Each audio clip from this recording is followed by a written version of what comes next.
5 and up, as well as an EECS program.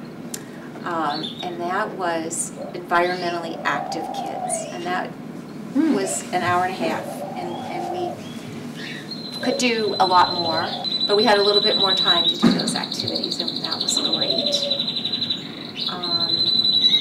I also was in charge of the current issues community service segment of the high school seniors requirements, and every fall we would have 4 to 6 seniors coming and looking for community service hours, and it was challenging on both ends. It was challenging for me to find things to meet their requirements, and it was challenging for them to learn that they weren't going to just be chipping the trails. So they were going to be, more greatly involved in a nonprofit than just being outside.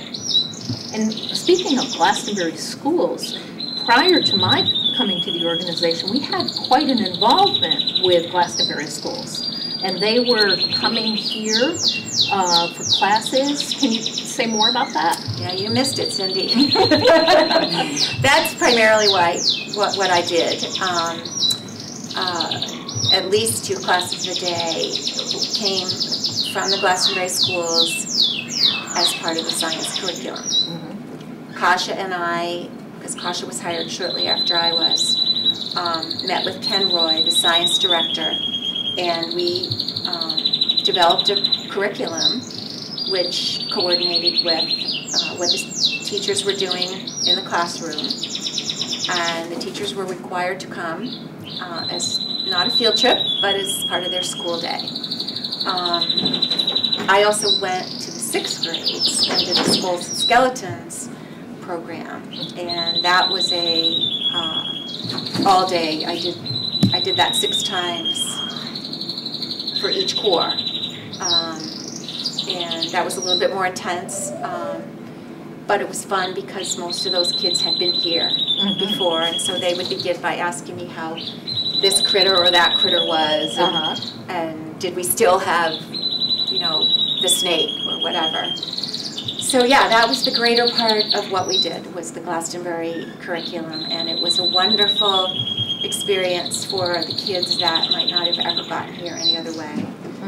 What do you think that we offer that kids can't get from TV and technology and the things they're doing now?